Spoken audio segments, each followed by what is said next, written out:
right, Heavenly Father, we pray that you be with us this day, that you watch over and help us in all that we do. And we ask that you continue to teach us, that we would be teachable, and that we would be able to hear what you want us to learn, and that we'd be able to implement it in our lives.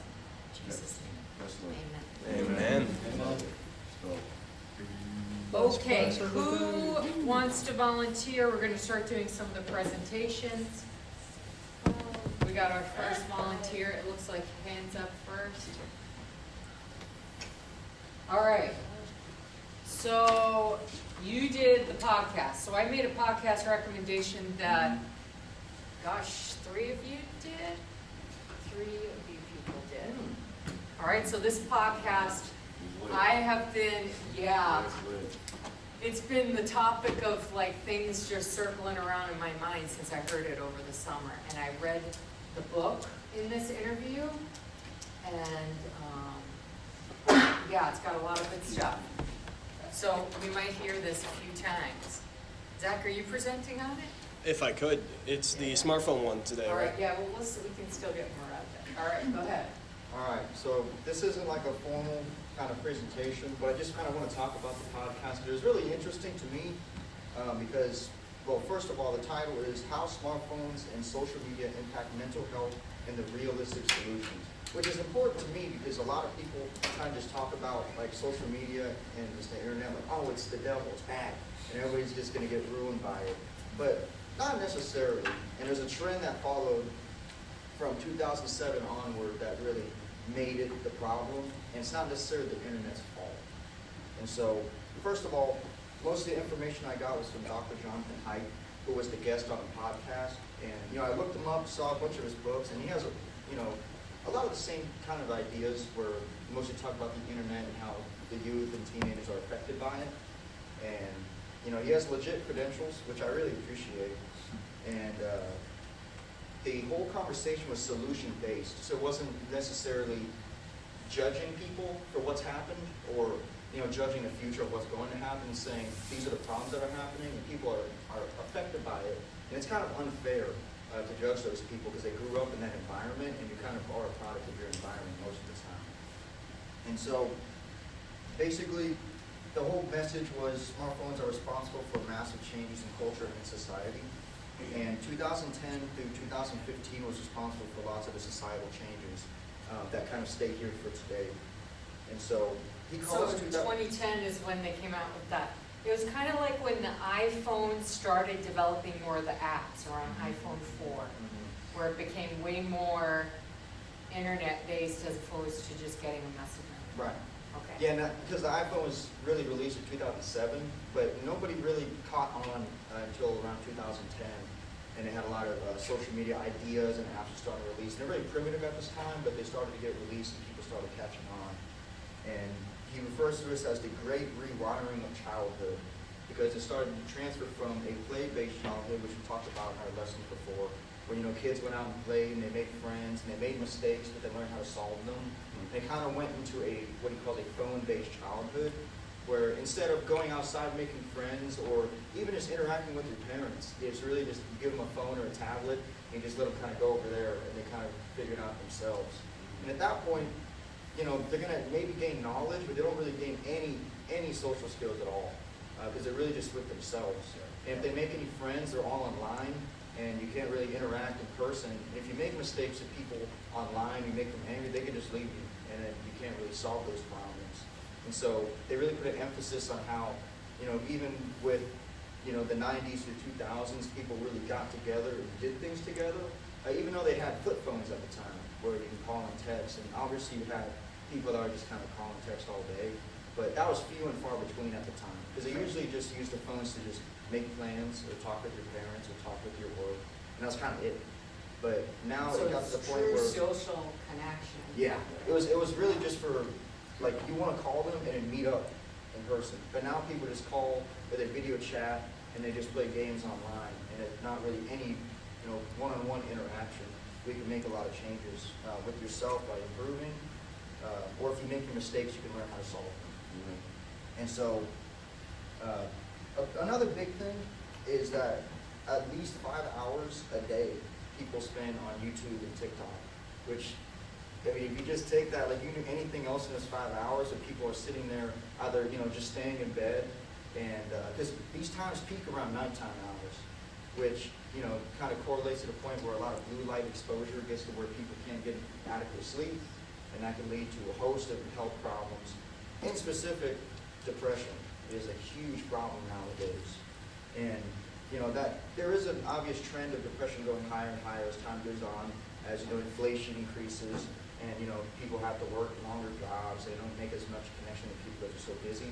But nowadays, it's gotten to the point where they had a graph, and you refer to it as it's like a hockey stick, where it's just a straight line of, depression in men and women are kind of, stagnant, but they've raised over time slowly.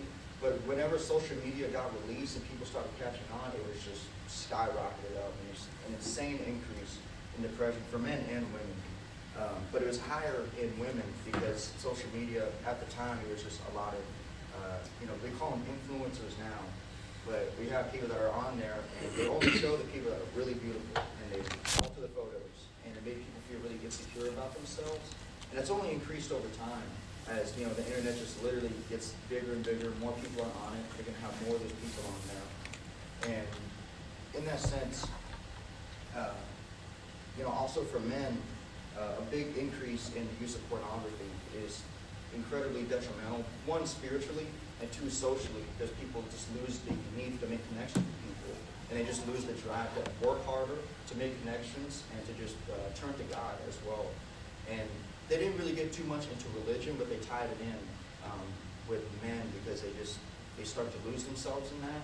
And the trend is only getting worse, and it's, the men that are getting into pornography is younger and younger and younger. And people outside of Christianity recognize this is not a Christian podcast. It's Huberman Lab, and he says all the time people are constantly reaching out to him. I am stuck in the cycle of the pornography, and really, so it's like everybody's crying out, realizing that this is messing up our lives. Mm-hmm. And it's gotten to the point where the extreme spike in suicide rate for men is not directly caused by that, but it's a huge major part because they just don't have the societal connection with people, and a lot of people feel alone. And so, suicide rate for men and women has risen literally just from 10 years from now. It's risen skyrocketed. And so, as I said, it was solutions-based. It wasn't just being all nihilistic the whole time, like just talking about that. He brought up 4 solutions that people could bring up during the raising process to try to get people kind of wean off of the internet and get less of a reliance. The first one is no smartphones before high school, which kind of makes sense because there's really no need at that point. Like, you can make friends with people in the neighborhood, and if you want to make connection with people, you can use a computer, but you don't need the whole world in your phone to access you and you to access them, even at that young an age. Second one is no social media before 16, which makes sense because you don't want the people on social media reaching your kids when they're literally just early teenagers. It doesn't really make sense to me, at least. And when you guys have kids, it's going to be a whole, who knows what it's going to look like. But you have to be prepared and think about it before you get to this stage, obviously. But also when a kid's first born, their brains are being rewired by the way life is right now, by spending a lot of time on devices. It changes things. Third one, which is a really major one, is phone-free schools, which my mother's a teacher, so they, in her school, they have to put their phones in a phone locker, just for the class. And then How many of you guys have had that, phone-free school? How many had the phone there? Yes or more. All right, Ellendale is phone-free, but it wasn't until 2 years ago that they do it? Yeah. Right, and so, Hyde made a huge, just beautiful description of having your phone during school, is that if you just have your phone on your desk, you have a walkie-talkie to talk to your friends, you have TV, you have a radio, you have guitar, you have an art set, all right there on your phone or your tablet. And why would you pay attention in school when you have all that right there? And that's why people get so distracted. And they just start to do worse in school because they're not paying attention. They have so much that's happening right there. The whole world's right there in the phone. So there's really no point for them to pay attention. And the last one is more independence in play as a child. you just allow your kid to go outside. Like people at this time, he referenced that parents nowadays have less and less trust for people in their community because they just see on the internet like child abduction or like kids are getting ran over by cars. They're just like, okay, none of this is going to happen to my kid. They're going to stay inside.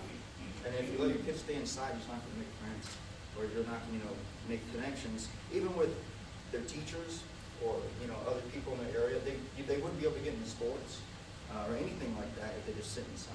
And you take a lot of those opportunities away from them as they're growing up when you do that. And so it's just.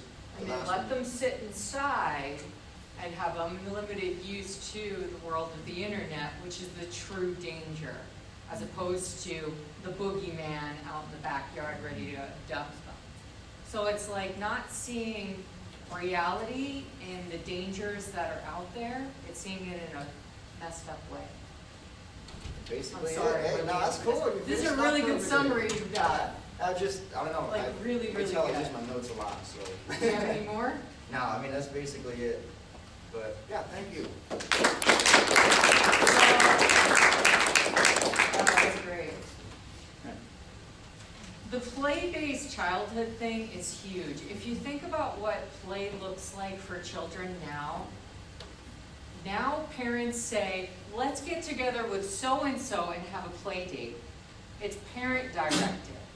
Whereas when I was a kid, it was you were kicked out of the house and not really allowed in the house until it was dinner time. And this was, all the kids. It was like kids belong outside, you go outside, go play, and who knows, whatever happens, happens. You learn to, negotiate, get through, you fight with one another maybe. Whereas now, mama is there, standing there, doing all the negotiation. She's organizing the playtime. So people, they can't even have their own social skills and knowing how to interact with one another without having an adult standing there doing it for them. So kids are less independent. One thing that got me, I got on a real bad rant with my oldest son. We went running in Rapid City in December, and I saw something that was really disturbing. It was a line of cars. He lives in a well-to-do place where the homes are on the higher end. All right, so it's a very safe neighborhood. What's that? He's right on the edge of the forest, so it's definitely the nicest part of Rapid City, I'd say. All right, so parents were driving their kids to school, and what I noticed as we were running by is that there's this huge line like down the road trying to drop them off, and they wouldn't let the kids out of the car until they reached the door. And I was like, where is the logic to this? The parents are all waiting in this massive line. You have a completely safe place. It's not pouring rain out, but yet we're just doing something automatically because the social norm says it's not safe, you're not the right parent if you don't leave the kid directly out the door to be safe. Instead of teaching them, hey, you know what, jump on out, you can run on down. I raised my kids, people around here thought we were crazy. They walked to school year round. I know, even if it were midnight, right? The coaches would be like, oh my gosh, this kid's still walking home. I mean, that's the way we raised them. Now, when you allow a kid to just even walk to school on their own, it empowers them, right? They can think, well, you know what, I can try to navigate this. You trust them, you teach them, how to, of course, walk properly without getting yourself killed. But it empowers a kid. When you have a kid where it's not safe, I'm going to be scared of the world, and then dump them at the door. They have no ability to do things and think things through on their own and navigate life on their own. Then when they get older and they have to do something simple, like drive somewhere, do something all by themselves, it's overwhelming because they've never done anything like that before. And the phone thing I did with Theo probably pushed it a little bit. He got a phone 2 months before he graduated from high school. But Our youngest is 17, he hasn't even asked for it yet. He just knows that we don't really even give our kids phones until they're getting ready for college. I mean, that works in Ellendale, because it is a small world, but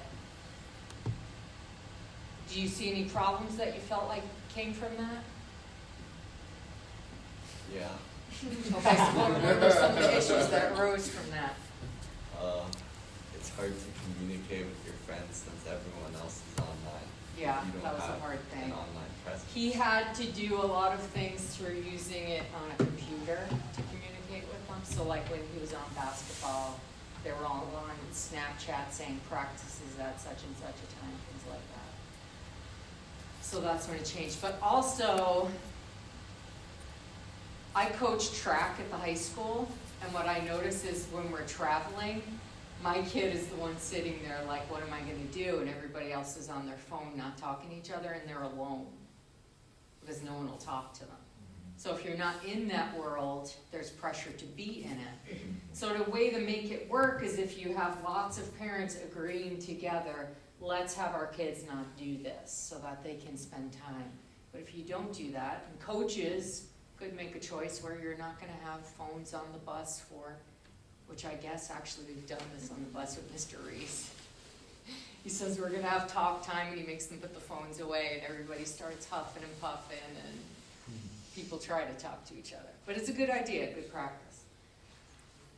All right, I know I'm talking a lot about this stuff, but what we want to get is, as you guys are presenting things, we want to learn stuff and talk about it. All right, so we want to keep going. We wanted to facilitate any conversation. Does anybody have any thoughts on any of these insights? I do. It kind of piqued my interest. All right, so what's your thought? You said that, like, with the bus setting where Theo doesn't have a phone where everybody else does, do you think that we're being isolated in the world to where, because, like, even if you're on a phone, you feel like you're being seen because you're seeing everybody else's life. Right. But when you kind of, like, question my worldview, because even though I'm being entertained, I'm ignoring the person next to me. Right. So what are you saying? What's the balance there? Yeah. I think first and foremost, you have to create kids that are confident in who they are. Right. All right, so Theo and Aiden were confident. They were well respected among their peers. You know, the other kids didn't think that they were freaks, obviously. They knew that they were different, but I'm saying that they were respected. And so they can see that. You know, they have a sense that this is a person that, you know, their parents do it a certain way. It works in Ellendale. I don't know if this would work 10 years from now. I don't know. It's the way we did it, and I don't know. In the end, I think that we've ended up with kids that are wired differently. I think it helps. And I worry about the kids coming up now, like junior hires. Mental health crisis, even you can see in colleges throughout the entire United States, more people seeking help from like campus counselors is way higher, right? Because people have way more problems. And this could be a lot of the reason why. The isolation that comes from not knowing how to socially interact with each other as well as we used to. All right, who wants to go next? I could go next, but it's going to be very Are similar you to on his. today, though? I didn't, but you asked for volunteers, so I raised my hand. Okay, well, let's go through the people that are on first, then we can go to Yeah. you if we have time for it. All right, who is it? All right, Emma's up. All right, Emma, what was yours? I did a Bible study on dating. All right. All right, so yeah, I did a Bible study on dating. My audience description was this Bible study I created is for couples dating who are in the age range of 18 through 23. Basically, I just did this about like deepening your faith and strengthening your relationship and to grow closer to the Lord as a couple. And I kind of I did this as a 5-day Bible study, so I'll go over my study points that I did. So day 1 was understanding God's design for relationships. Day 2 is communication and conflict. Day 3 was building a foundation of trust. Day 4 is boundaries and purity. And day 5 is praying together. So then I did Bible references for each day. So for the first day I did Genesis 2:18 through 24 and Ephesians 5:22 through 33, which basically just talks about why God created marriage and that it's for a bigger purpose. And then day 2 was James 1:19 through 20 and Proverbs 15:1. And then these verses talk about how our words matter and we need to be careful with our tone and the way we speak to one another and deal with conflict in a godly manner. And then Proverbs 3:5 through 6 and Psalms 37 was for day 3. And this was just talking about trust with each other and then also having trust with the Lord. Day 4, I did 1 Thessalonians 4:3 through 5 and 1 Corinthians 6:18 through 20. And these verses were just talking about the importance of purity and that setting boundaries in your relationship is super important. And then day 5, did Philippians 4:6 through 7 and Matthew 18:20. These went over how powerful prayer is and that praying with your partner is a pretty intimate moment that you guys can have together. Amen. So then I did discussion questions for each day. So day 1, my questions were, what do you think God's purpose for relationship and marriage is? How can you guys reflect God's love in your relationship? And how can you guys support each other in fulfilling God's purpose for your lives? Day 2, I did, how do you handle disagreements as a couple? Think of some effective communication strategies you can use to express your feelings. And then talk about a time you resolved conflict in a good way and then in a bad way, and what were the key differences there. Day 3 was, what does trust mean to you? How can you guys build trust with one another? And are there things that have happened in your past that has made it hard for you to trust? And how can you guys work through that together? Day 4, what are boundaries you think are important? How can you guys support each other in staying pure and honoring God? And then talk about steps you can take to respect each other's boundaries. And then for day 5, I did, are you comfortable praying as a couple? Why? Ask how you can pray for one another. And then what are ways you can incorporate prayer in your daily life? And then for resources, I kind of just used a website called Open Bible. So that's what I got. All right. It's a pretty comprehensive thing there. Like, to do it in a week, I wonder if it would be better if it was spread, like if this was actually done in real life. Yeah. It would be better probably spread out over time. Yeah. But yeah, breaking it up, a lot of different topics. And Emma, you want to be a youth pastor? Yeah. All right, that's good. One of the things that I think is important when you do Bible studies, when you create Bible studies, is coming up with large amounts of questions that can go in different areas, right? Because sometimes when you're leading a small group, it can be, interest might go one way, it might go another, but having a large field of questions could be really helpful.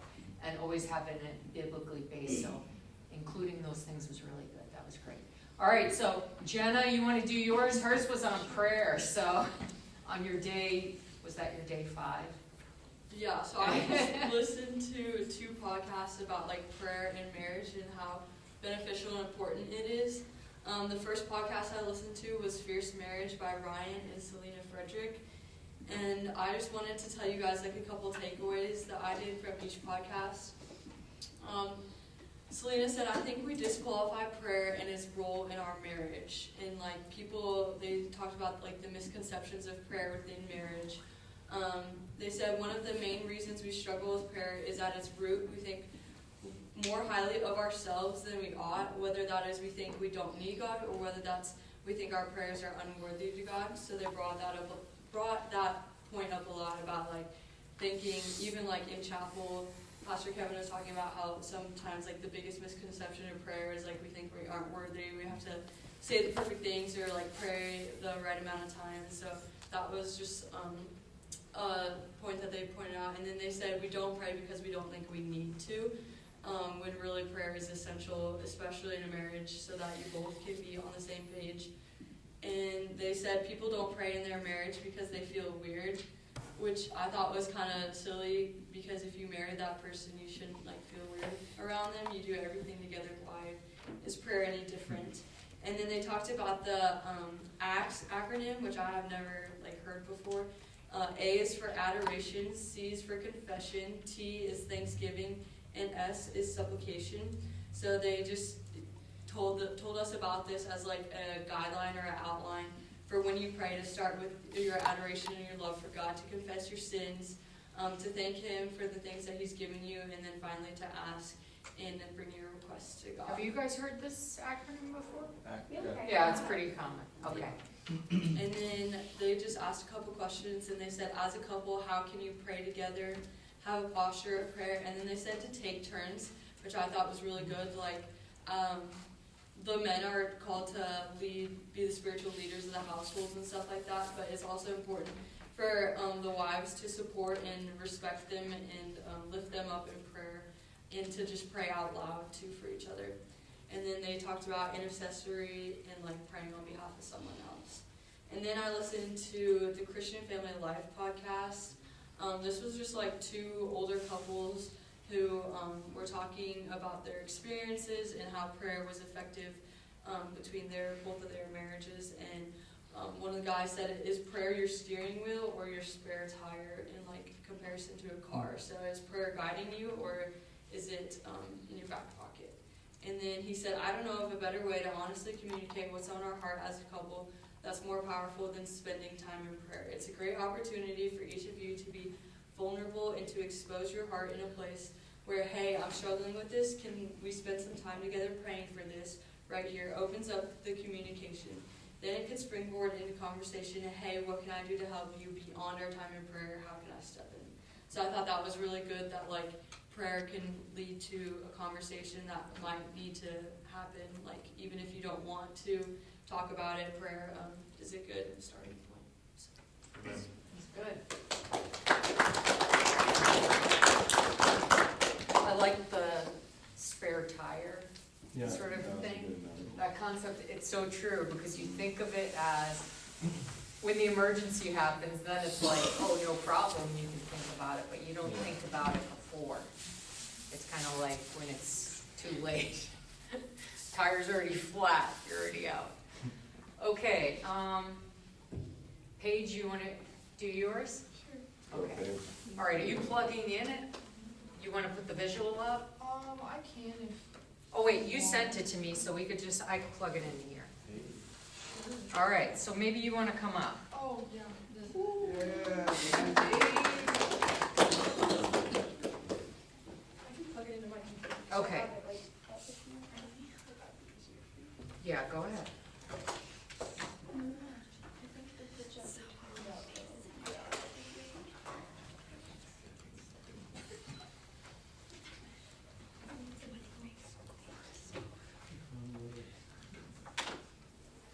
And Zach, we'll have you go too. Okay. And who else was anybody? Oh, all right, two more.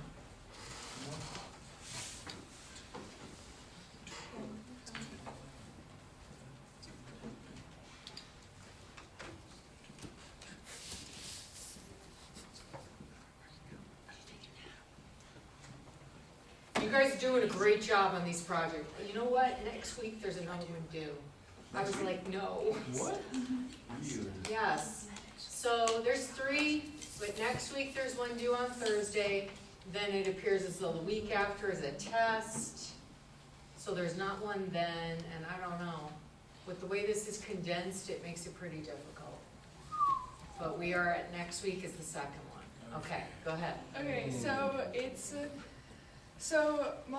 I'm a little bit on my own page, and so I'm going to be talking about safety for our children, and you kind of touched on that, like not being overbearing, and I'm gonna just give advice for like because like we're gonna have like some of us are married, we're gonna have like children in the next like 10 years, and if you're not, I'm really sorry. But No shots fired there. yeah, nothing against Thurber reference. Why am I talking about this? So, if you ever spent any time with Ben McIntosh, he'll gladly talk about this. That Christians, we talk a lot about like to go to those who look lonely and to talk to them and to get connected with them, and those who look out of place, or just we have to go to places that are unreached, and like that's kind of like our whole purpose is just to spread the gospel.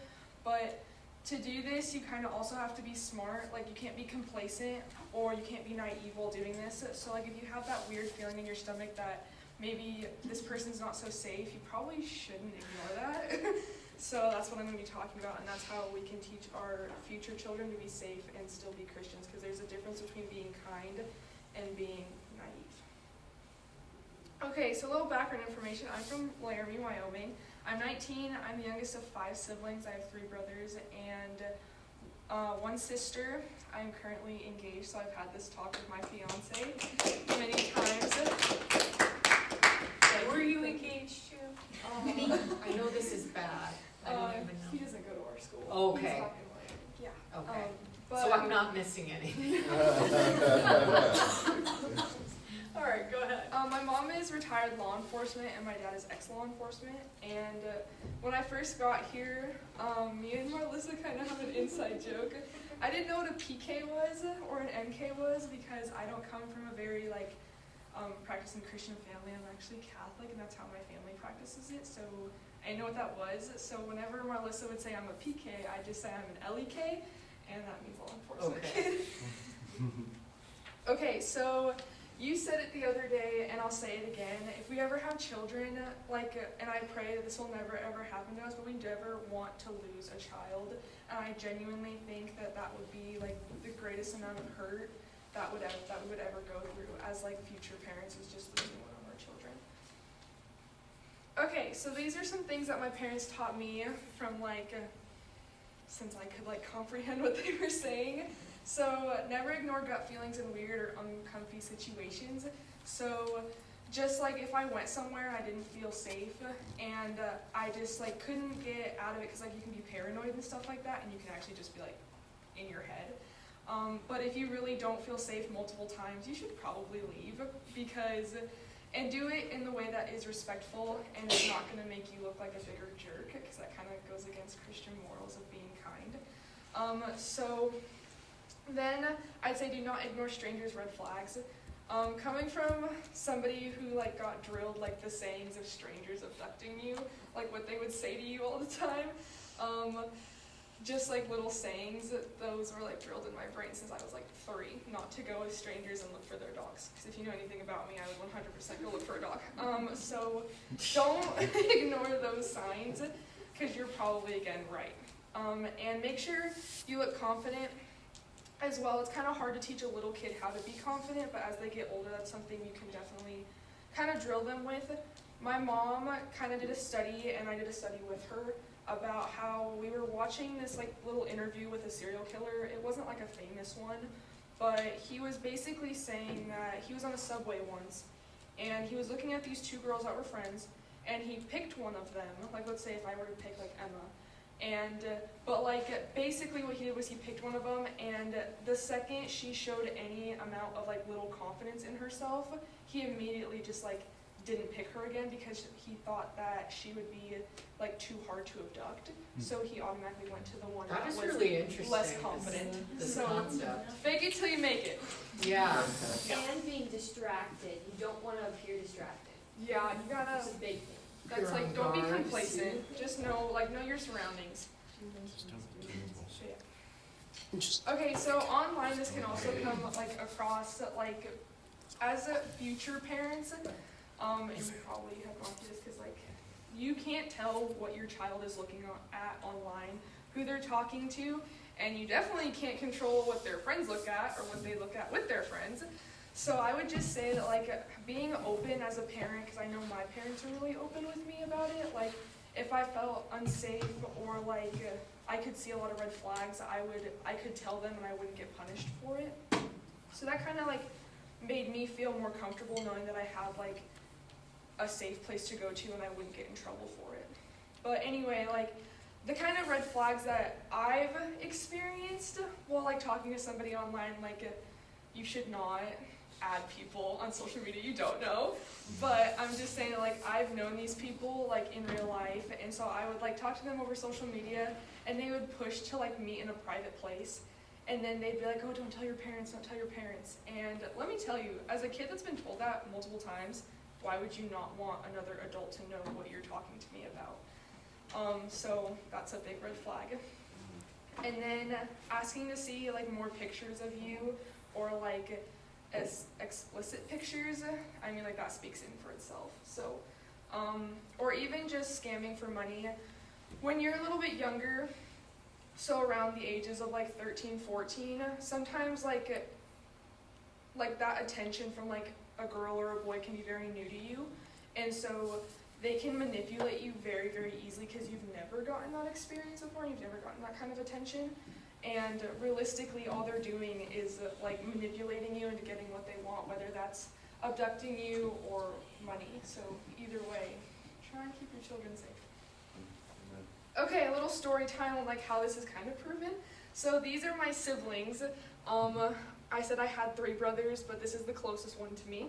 So that's my brother, and that's my older sister, and that's me when I was like 3. So, so my sister, she's about 10 years older than me, so that's like the time frame. So when this happened, I don't think I was alive, but so my mom, being that she did work in law enforcement, and so did my dad, my sister, when she was in elementary, had asked my mom if she could sleep over at a friend's house, and my mom was like, I don't know, it's kind of not good timing right now. And the friend that came up to my mom and said, oh, it's okay, she'll be safe. Like, there's nothing wrong with my family. And like my mom automatically was like, why is an 8-year-old telling me that her house is safe? Like, why did you automatically think that your house wasn't safe for my child? And like, that's coming from an 8-year-old that doesn't really know any better. And so my mom said no, and like, as my sister does, she threw a fit. So then they went home, and then like a week later, that friend asked another little girl to spend the night at her house. And the week after that week, my mom actually got a call about that little girl being molested by that friend's dad. So, and my mom just had like the most eye-opening thing ever. Like, that could have been my sister. Like, that simple no was like the biggest like switch in like my mom's life of being like, oh my gosh, that really could have been my daughter. So that's my sister's story. And then my brother, he's a little bit older when this story happened, so it was like 5 years ago maybe. Again, for reference, I was alive when this happened. My brother's 5 to 6 years older than me, and so he was in high school, and he was talking to this girl online because his friend was like, oh, let's get you on a dating app. Like, my brother's not very social, so that's why. And he was like, let's get you on a dating app, let's get you talking to girls. And my brother was like, okay, fine, like whatever. So he did it, and he was talking to this girl, and like, she was coming from Cheyenne, and if you know anything about Wyoming, where I live is about an hour away from Cheyenne. So, yeah, so it's not very far. And so this girl was driving down to come see my brother in Laramie. I'm not sure where I was, but I wasn't at the house, so I don't know. But she was driving down, and she, like, all this flirting was going on for like 2 weeks until she came to come see my brother. And then all of a sudden she was like, oh, I broke down, can you send me some money? And my brother was like, yeah, I'll pay for the tow truck. Like, I don't want you to be on the interstate unsafe. And it was like 6 o'clock. And my brother was like, sure. So he sent her the money, and then she was all like, well, okay, give me like your bank information and all this stuff, or else I'm gonna call the cops and like tell them you asked for child pornography, and basically just manipulated my brother.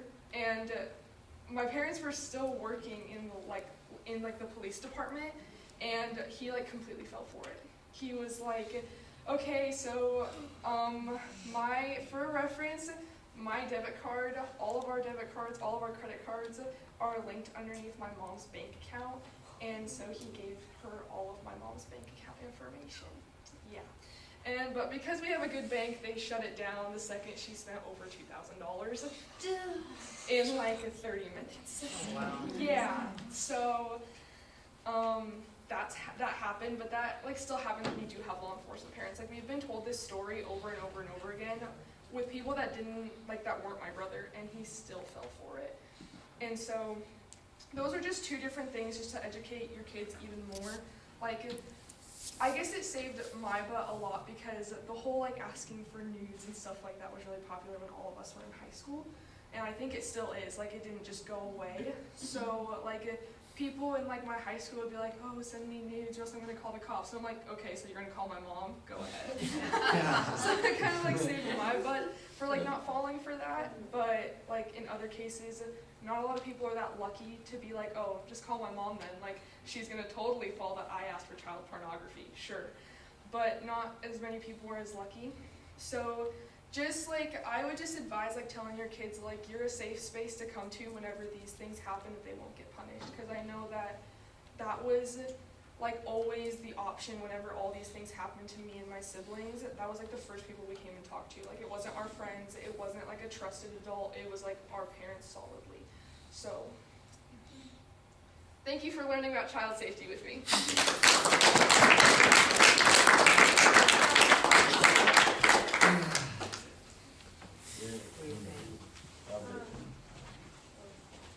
Something with like the sleepover thing, my mom doesn't let us have sleepovers. She has a few rules for sleepovers. One, it has to be planned ahead of time, like day of sleepovers. And two, she has to meet the parents in person, preferably over call. Or preferably rather than over call. Yeah. And then like make sure that like for us girls that there's no boys staying over there. So. Yeah, I guess it is something that you have to do. Did you guys grow up doing sleepovers? No? Yeah. Some did and some didn't? I think it's definitely fallen out of fashion. There's definitely less. Okay, Faith, are you ready to show us yours? Sure. Let's go, Faith. Okay, so I did the art one, and I did this. It's just some wedding rings on top of a cross, and so basically I put two symbols together, and so I'll just read my little description. Wedding rings correspond to the earthly commitment a man and a woman make before God. The rings are a symbol of love that will be unbroken and full of unity and faithfulness. This is a visual and symbol of the type of love that is expected in a marriage. The cross bears the image of the eternal love that comes through Jesus Christ, a love that is unbroken and faithful. Marriage serves many functions, but a large purpose is to be an example to the world. The world sees love in vastly different ways than Christ loves us. Culture might have the view of love through a lens that sees abuse, distress, and infidelity. A Christ-centered marriage can bring a new reality to a broken view that displays a complete, selfless, unconditional love. So, Christ sacrificed his life for his bride, which is the church, and in this way, as is said in Ephesians 5, a husband should demonstrate the same love for his wife. Husbands, love your wives as Christ loved the church and gave himself up for her. That's verse 25. This is not only an example to the wife of how Christ loves the church, but it shows everyone whom they encounter the yielding of one's life for another. So this is the powerful way to witness to a world full of selfish love, and that is displaying a love that is completely and utterly selfless. The wife, in the same way, is an example of laying down and submitting her life to the husband as the church should unto Christ. Together with the husband and wife, while they obey the examples of Christ in the church, we're able to see a beautiful representation and living testimony of Christ's love for us. All right. All right. Zach, last one. Oh, last one and technically first one because it's the same presentation Josh did. Yeah. So basically, I watched a podcast talking about smartphones and how it kind of changes our culture around us. And in this podcast, hosted by Dr. Andrew Huber, is his Huberman. Huberman, okay. And then by If you Dr. see me Jonathan with Haidt. earbuds on, that's what's going on in my head. And then the guest speaker was Dr. Jonathan Haidt, who wrote 7 different books all around the same idea of the anxious generation and then all the rest. They talked about outdoor play with other kids, and how outdoor play can help increase governing abilities in Did between you guys kids. grow up out playing outside a lot? Yes. Yeah. Sticks. All right, so good. Yes. So you guys had a good childhood. Oh yeah. So it helps kids learn how to govern in between themselves instead of having that moderator, which can help in future aspects of life as well, because politics and being in government, it's just tutorial level for that. So kids would have to play on their own, so there's no like adult to judge in between them. They'd have to come together and act as judge and jury, getting more practice for in government work to be able to decide what's innocent, what's guilty, based off of the own rules that they had to make earlier before they started playing. You guys, wait, I got a story for you. So in New York, the way we did it, we made teams, and the teams were always the Protestant and Jews were together versus the Catholics. Oh, heck yeah. That's how we divided the teams. It's funny, like, what kids do. That's how we did it. That was a fair team. What I did as a kid was very complex. We would have a group of boys from our kindergarten, I think it was, that started it. And we go out to the woods, and we find these red, blue, and purple berries just hanging on trees. Likely poisonous for us to eat, but we did not care. We made our own little huts and started doing trade and commerce. We just made up our own economy with berries and, like, craft. So that's just a fun part about outdoor play for me. Yeah. But then as I became a teenager / preteen, instantly I stopped hanging out with those kids, and all of a sudden I was more attracted to video games and stuff like that. Which in the podcast they talk about how that will shift your mentality to be empathy to being more performance-based. Because in a game you're playing multiplayer and your friend fails, all of a sudden you're super mad at them, even though they have a bad controller and lag. It's not their fault, but still you're just mad at them. And they talk about how that drains our humanity out of us and just seeing each other as... You have to learn to communicate frequently using emojis as opposed to facial expressions. Mm-hmm. And you know, someone like me who's not good with tech, I'm always like, I don't know what kind of emoji, and then you don't really convey messages maybe as well. Mm-mm. And it's a lot more anger-driven, because if you see failure, you only talk about the failure. The only time that you talk about doing good is when you succeed. Okay. And then another great thing about outdoor play, it makes you be accountable for your actions. Because you couldn't just run away from the group, because then they'd just call you a loser. You don't just quit the game. But when you're playing online, you can just quit and go join another lobby. Right. And then no one knows. You're just fine. And another problem with those multiplayer games is now you're not just playing with kids your age, but also adults. Who, as well, don't share empathy for the youngsters online. Right. And will expose them more and more to the internet. Which is the next topic I want to touch base on. Is the differences in sex between how girls and males tend to get hooked to the internet. For women, it's typically through social media and trying to perfect themselves, because women typically like being more part of the community. So all of a sudden they have unlimited community online, and when they're trying to post on social media, trying to appear perfect, that starts overtaking their lives and becomes almost addictive to them. Now men, they're driven by two main things they said. Sex and violence. Yep. Yeah, that makes sense. And yeah, so video games like COD and other shooter games, violence, beautiful. We love war. That's true. And then sex, yeah, porn's there. And as time got on, porn became more and more aggressive, thus combining the two and making it even more aggressive, making it even more addictive. That's what starts to hook men, and they can't start escaping. Like one of you two said that they were talking about how people keep reaching out to this professor about it. And another aspect to that is how the men's body works. Once they finish their session, there's a new hormone that starts coming in that's designed to increase our care for our partner. Oxytocin. Well, I don't know if that was the one they brought up. I think it started with a P. Well, it would be oxytocin Okay. in that it's the thing that binds you Yeah. with someone. It's the same thing that is involved in breastfeeding, Okay. but also what you're talking about, that's what it would be. So, Sure. and then it makes you feel bound to the other person, Mhm. which you get even from eye contact talking to somebody. Mm-hmm. So premarital eye contact is a thing. Yes. Oh, interesting. It's hard to, you can get in an argument with somebody, in a text, but when you're looking at them, suddenly it simmers everything down, right? When you're looking in their eye. Now, I think it's also important, because they touch base on this as well, is that technology is not evil. It just has the ability to become overbearing. So it's important to explain how that can be overbearing and make people aware of it. Because when I was young, I didn't realize how overbearing it could be at the start, Right. and it just slowly grew without me really noticing, until it just eventually took over every aspect. So it's important to not just focus on the bad stuff of the internet, but also explaining how it can get to be overtaking your life. But that's all I got.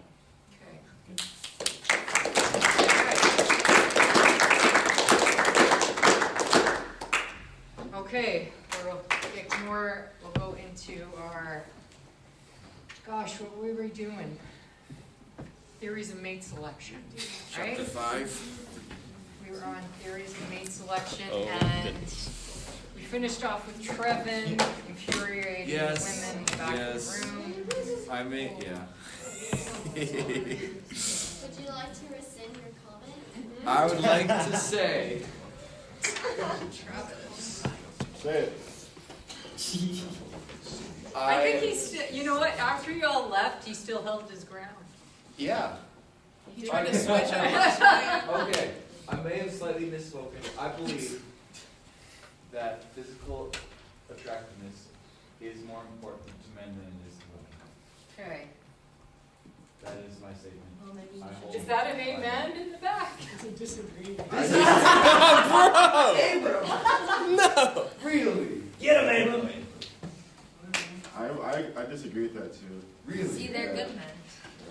They're calling women worse. They're calling women more shallow. What do you mean, good men? Alright, I don't know, let the record stand. I have an agreement with them. So am I. So it's not girls versus boys. should I expound on it more? Do you want to dig the hole deeper, bro? Yeah, I don't know. No, but it We might makes just sense. have to disagree. I mean, Okay. if you get married, right, you want to, when you, lift the veil, you'd be like, whoo, and not be like, oh, let's look at that back. Right? But,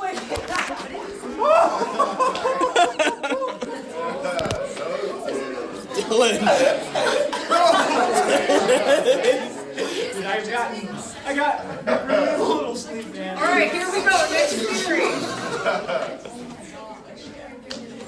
All right, interesting concept here, parental involvement theory. So this is a theory that states that women tend to be more selective about the men they choose in order to improve the survival of their children. So essentially they're attracted to mates for their potential parental involvement. Not their attractiveness. Trying to stop it. Okay.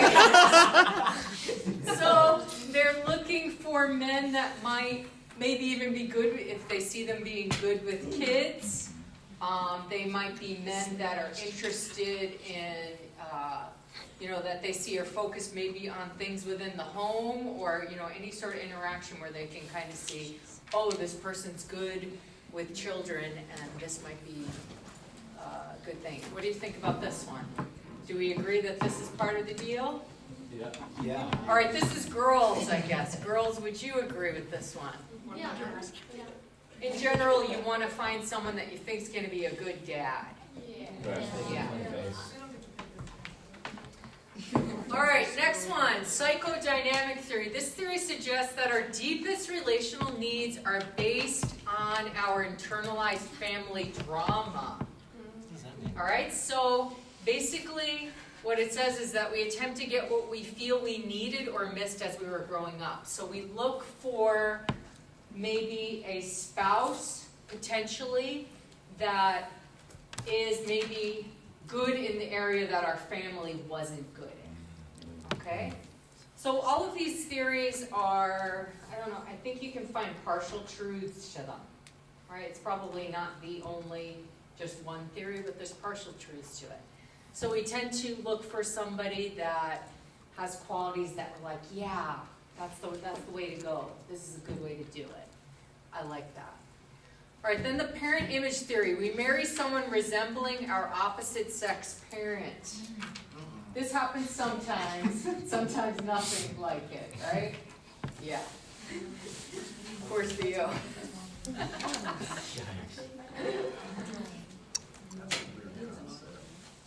It's, there is some things to it. If you think about it, I don't know, like, I think my daughter married somebody like her dad in that he displays characteristics of stability, Right. Yeah. That's what interest in that I can ministry, understand. those characteristics. I'm not talking about What's physical. your- That's what we're now. Yeah, oh, no, I'm not talking about actual physical. Resembling. That's where it gets a little. Resembling Yeah. personality or character? Yeah, I'm talking about that's personality. Gotcha. Yeah, I it's can somebody understand. that they have maybe traits similar to a parent that they're like, yeah, that was good. And obviously, this is more likely to happen in a case where you have a parent that's somebody you like. If you didn't like them, then you wouldn't choose someone like that. Have any of you seen examples of this? Can you think of examples of this in families or friends that you've seen? Where there's some resemblance? This is awful, but in high school, I've always seen like the girls that weren't Christians, like that, like their dads struggle with alcoholism. They would commonly date like a guy already They pick struggling the person with like that that, in high yeah. school, which I thought was like, because they'd always say, "Oh, I don't want someone like my dad," but then Right, they choose and then they like, go straight to it. yeah. Yeah. All right, what do you think, Dylan? I don't know. That one's a really tough one, just because like when I get married, I don't want to marry someone who's like my mom because like it's a really messy Okay, so situation. you're following that other theory where you want to deal with the internalized drama. I suppose, yeah. So like I wonder if it's just more of like I don't know, just like a really subjective heart issue in a sense. And like what your values are and what you've seen in your family. Like if you just had a crappy family and you have no aspiration to fix and like break the generational curse or whatever, Right. then like yeah, you're gonna end up probably maybe even like subconsciously just kind of like looking for somebody who reflects like your crappy family situation. Whereas maybe if you're more like me, for example, who I would like to break that generational chain. Maybe then it's kind of the opposite, and like I'm looking for someone who is like nothing like the mother that I had. Yeah. See, that's what I did. I picked Yeah. somebody that was super stable, Right. came from a super stable family, and represented everything that my family wasn't. Right. Interesting. All right, ideal mate theory. So we form a fantasy image of our ideal mate in our minds through childhood interactions, and then we search for someone to fulfill this fantasy image. All right, I know that I asked Dylan, I asked you this. Give me the list of all the characteristics of this girl. Would you like me to? Yes. Oh, no.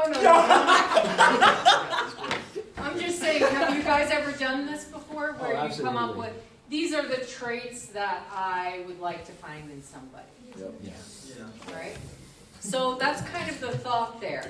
Now, sometimes when we create these lists, they're not based on reality. They are fantasy-like, right? Because they sometimes, I've heard some people's lists that are just so long, and it's like, oh my gosh, I don't know if we can ever figure out who would be good for you because this is just like not real. Right. All right, so obviously it needs to be realistic, but having an idea of characteristics that you're interested in a mate is it's a very valuable thing. You know, it sets in your mind what your priorities are and what you want your future life and future family to be like. I don't entirely know, like, if this really happens. I just hear sometimes, like, with the parent image theory, like, little girls, they'll be like, this is my dad. You know, when it comes to, like, his wife is, like, trying to hang out with him, and she's like, this is my dad. Or, like, will you marry me, dad? So I think that's kind of something where it's like, they think that their dad is great, and so Right. it's the kind of man that Yes. they'd like to marry. Right. So if it's a good relationship, then that's great. You know, it's great to have a view of a parent that's a positive. I agree with that. All right, any other thoughts on these theories? they're pretty interesting. All right, exchange theory. All right, this one's probably bad, the worst of all of them as far as like a good idea. Exchange theory explains how we feel about a relationship with another person is based on the balance between what we're putting into the relationship and what we're getting out of it. So it's looking at the cost-benefit analysis sort of thing. The kind of relationship we believe we deserve and our chances of having a better relationship with someone else. So we pick mates based on who are our equals in many areas, and it looks at that cost-benefit. There are a lot of marriages like this that actually form with this cost-benefit thing in mind, and sometimes they can be very successful, but sometimes the people are very independent from one another. All right, they have maybe their own dreams and aspirations, and then the other person does their own stuff too, but they can still live together amicably, but obviously not, it's not an ideal, but people do this. They try to see what that person brings to me and what I can bring to them, and it's kind of more like an arrangement. All right, so we would say this obviously is an unbiblical way to view it because it's not God's design for what marriage is, and a great way to view love. So it's basically, you're putting like a value on a person's actions and not who they are, and loving them for who they are, but for what they give or what they make in the relationship. All right, equity theory. So this one believes that people should benefit from a relationship in proportion to the amount of effort they put into it. So fairness is the key. So this would be kind of a concept of where people would say marriage is 50-50, instead of saying it may be 100-100, where everybody puts everything, where you give your life up for that other person. This more is a thought of, I do this, you do that, and it's a deal breaker when we don't really have a good balance. All right, so couples like this would probably be very concerned about the weight of maybe earnings, what you're earning, household chores. There would probably be very strict sort of balance there, and maybe less flexible when it, at times when it might need to be. It actually might be more inflexible, right? Where you're expected, you do this, I do that, and if you do this and I do that, then I'll be happy. So it's very scorekeeping. Stage theories. So it says, we go through different stages as we develop and make shifts as we do it. So the first one, the stimulus value role theory, has 3 stages. All right, so the first stage, physical, values, and roles. All right, we're going to look this one up.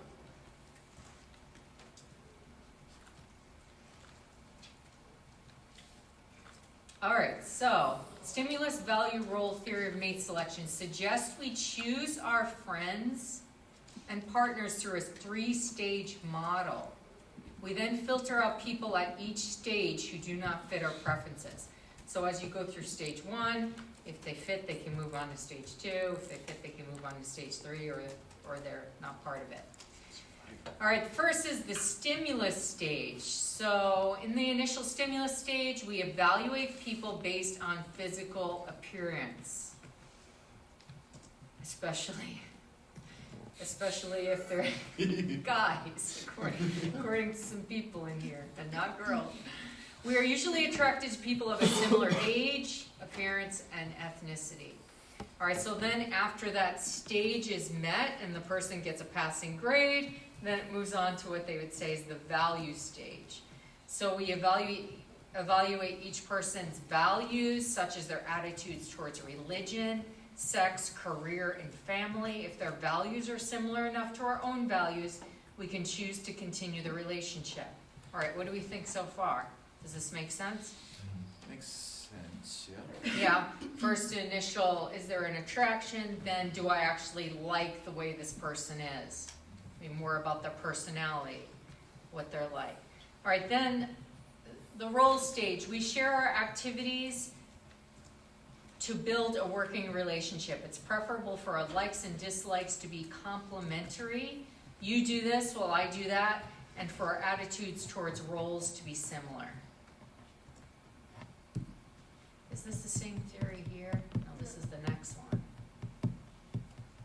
All right, let's look at this one. Next one is the relationship theory, which is the stage theory of mate selection. Suggests that our relationships move through a series of stages as we mature. So this one moves through 3 stages here. And this is just another person coming up with another theory like that, which is a stage theory, but it's based on some different concepts. So the first one is acceptance and attraction. So when we meet someone, our initial attraction frequently is based on beauty and similarity. And then build up as we reveal more and more of ourselves, we become more increasingly interdependent. We may become annoyed at one another, but the pleasant parts of the relationship keep going. All right, so then if you keep passing this stage, then you get to continuation consolidation. So this is the stage at which commitments, such as marriage, are made. The couple may enter into a long-term stable relationship. Then the next stage, this is a pretty negative one. It's a view where I don't know if they're saying that this is a possible stage or all relationships actually go through this, because it doesn't really make sense for you. You wouldn't see that. Not all relationships end, but I guess if they do, it would occur next. So deterioration. Many relationships decay due to poor effort, lack of rewards, and unavailability of alternatives, and then ending. The relationship ends when the partners agree to separate or when one leaves. All right, so any thoughts on these stage theories?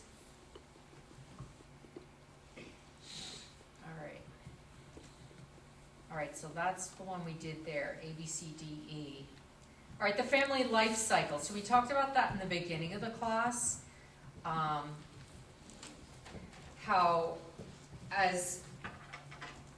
We talked about how you go through different stages in the family life cycle. So, like when you branch out on your own. All right, so you leave home. Then after you leave home, you look to create your own family. Then you might enter the parenting stage. Then you might enter the stage where you release your kids to go on. And then you might enter the stage where you're older and you're taking care of your, not only your children, but your parents. So there's all different stages. All right, but what this one says is that coming to terms with it's a time where you have to come to terms with the family of origin. So if it's successful, it will determine movement through the other life stages. So in other words, you can't go through life stages very well if you get stuck in one spot. All right, so if you have some sort of trauma or an emotional thing that keeps you stuck, you can't move past it. All right, so let's say you have a bad relationship and it determines, how you feel about all future relationships, and then you're unable to enter a relationship. So it's about getting stuck at that one spot and not being able to move on and then form new relationships. All right, so it basically says is if you don't deal with it and successfully deal with it, you can't move on to advance to the next level. All right? All right, let's stop on that one. All right, next time we have